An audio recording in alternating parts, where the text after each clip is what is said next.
कौन पकड़ेगा?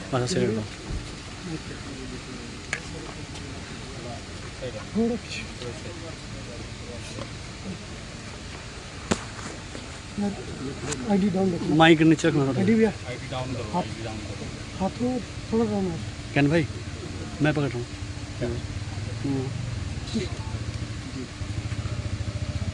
जी ID down करना, कैन भैया दूसरा।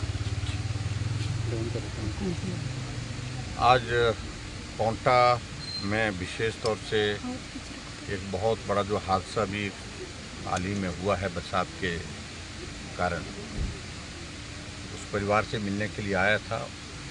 ये घटना घटित हुई जहां मैं परिवार के सदस्यों को भी मिल करके भी आया,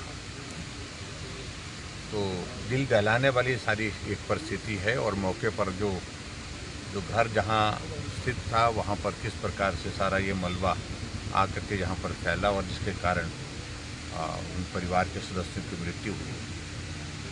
सचमुच में ये दिल को दहलाने वाली सारी बातें हैं। मैं सभी परिवार के सदस्यों के जिनकी दुखद मृत्यु हुई है, ईश्वर उनकी आत्मा को शांति दे और परिवार के सदस्यों को इस दुख को सहन करने की शक्ति दे, प्रार्थना करता हूँ। मेरा ये मानना है कि इस बार पूरे हिमाचल प्रदेश में जहाँ कभी कल्पना नहीं करते थे कि यहाँ भी बारिश का पानी, बाढ़ का पानी आ सकता है, ऐसी जगह पानी पहुँचा है और जान माल की बहुत बड़ी क्षति हुई है।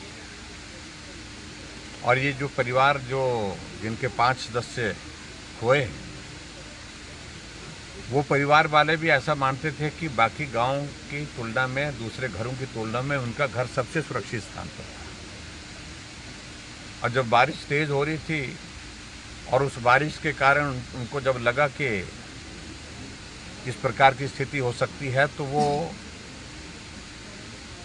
जो लड़का है जो जीवित उस परिवार से बचा है, वो अपने गांव में दूसरे परिवार को भी अपने घर में लाने के लिए गया, ऐसी मुझे जानकारी दी जब मैं मिला। लेकिन जब तक के लिए वो वापस आते तब तक के लिए उनका ही परिवार उनसे बिछुड़ गया।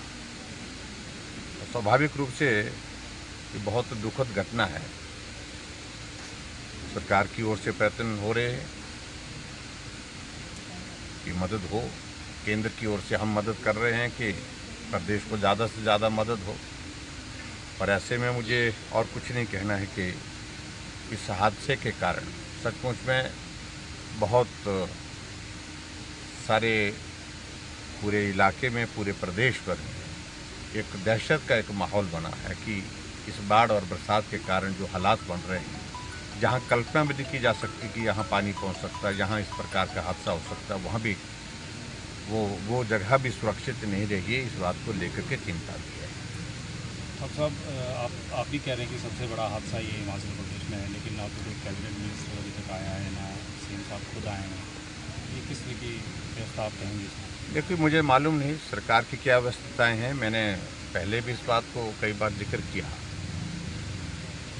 कि जहां इस प्रकार की घटनाएं घटित होती है, राहत भी तुरंत पहुंचनी चाहिए और उसके साथ साथ में उस इलाके में आकर के विधायक मंत्री वहां पहुंचे, सरकार के हमारे स्थानीय विधायक तो तुरंत पहुंचे और हमारे सांसद महोदय जी दिल्ली में 17 सेशन से आज सीधा दिल्ली से देहरादून आने के बाद फिर यहाँ पोंटा में इस हादसे के कारण उस परिवार को मिलने के लिए पहुँचे।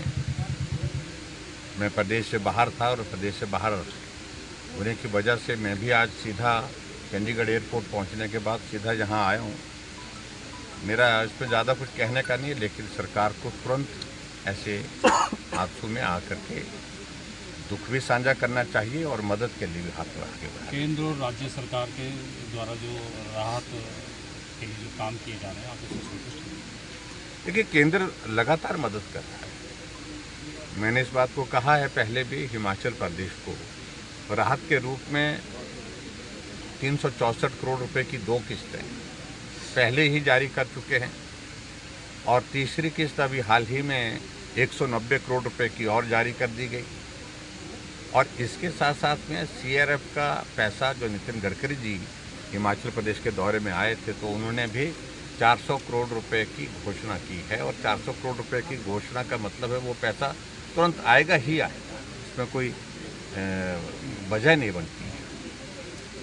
और जहाँ प्रदेश सरकार की बात है, मैं उनसे इस बात के लिए आग्रह करूँगा, मैं ज़्यादा कुछ कहने नहीं चाह रहा हूँ, कि वो जो राहत आ रही है वो जो प्रभावित परिवार हैं, प्रभावित लोग हैं, उन तक जल्दी पहुँचे, मदद जल्दी करने का। क्योंकि ऐसी आपदा की घड़ी में सबसे महत्वपूर्ण चीज़ होती है कि राहत तुरंत पहुँचे, मदद जल्दी पहुँचे, उन लोगों तक पहुँचे जो प्रभावित हैं। मैं उम्मीद करता हूँ कि उस दिशा में सरकार काम करेगी। ठाकुर साहब, अंतिम सवाल है कि जो केंद्र की तरफ से मदद आ रही है, सरकार और सरकार के मंत्री बार बार कह रहे हैं कि वो पैसा है जो सभी राज्यों को मिल रहा है बरसात के बाद जो नुकसान हुआ है।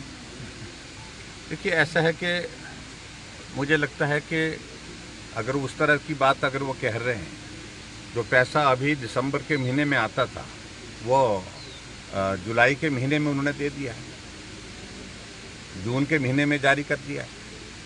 इस बात को भी उनको समझना पड़ेगा। और उसके साथ साथ में 190 करोड़ रुपए अभी हाल ही में दिया है। 400 करोड़ रुपए CRF का पैसा, वो ऐसा नहीं था कि वो स्टेट का पैसा था। और नितिन गडकरी जी आने के बाद उन्होंने एक बात कही कि जितने भी 4 लेन नेशनल हाईवे डैमेज हुए वो तो हम करेंगे ही करेंगे, वो हमारा ही जिम्मा है। लेकिन हम नेशनल हाईवे के रेडियस में 1 किलोमीटर के रेडियस में जितने भी पुल डैमेज हुए हैं उसका खर्चा भी हम उठाएंगे। और सर्वे की रिपोर्ट, टीम यहाँ आकर सर्वे की रिपोर्ट वहाँ पर केंद्र में जैसे जाएगी, उसके बाद असेसमेंट करने के बाद फिर आगामी कार्रवाई होती है। मदद हो रही है, मदद अगर नहीं हो रही होती तो आज मैं तब कुछ और कहता, लेकिन मदद तो हिमाचल प्रदेश में केंद्र से लगातार हो रही है और ज़रूरत जितनी है उससे ज़्यादा मदद की है। इस बात को हम भी महसूस करते हैं, लेकिन शुरुआत हो गई। लेकिन ये कहना उचित नहीं है बार बार कि कुछ नहीं हो रहा है, कुछ भी मदद नहीं हो रही है, ऐसा कहना ये मैं समझता हूँ कि बहुत दुर्भाग्यपूर्ण है, गैर जिम्मेदार। कल एक मंत्री का बयान आया है, बीजेपी विधायक को लेकर का है कि मुख्यमंत्री के साथ जो है कटोरा लेकर के विवादित बयान कल उनका आया है। मैं उन मंत्रियों को बहुत ज़्यादा तरजीह नहीं देता हूँ कि उनकी किसी भी मुद्दे को लेकर के कोई गंभीरता नहीं है। और मंत्रियों की हालत हिमाचल प्रदेश की सरकार में इस प्रकार की है, कोई भी मंत्री जो है वो गंभीर हो करके काम करते हुए अभी तक नहीं देखा गया है। एक मंत्री कुछ कहता है, दूसरा कुछ उसके विरोध में बोलता है, तीसरा कुछ और कह देता है। तो ऐसे में हिमाचल प्रदेश सरकार की स्थिति है। लेकिन आज मैं उस बारे में बात ही नहीं करना चाह रहा हूँ। आज मैं सिर्फ उस परिवार के साथ दुख साझा करने के लिए आया हूँ जिस परिवार ने अपने सदस्य, जो 5 सदस्य खोए हैं, और आज ही उनका अंतिम संस्कार हुआ है। बहुत ही दुखद क्षण है।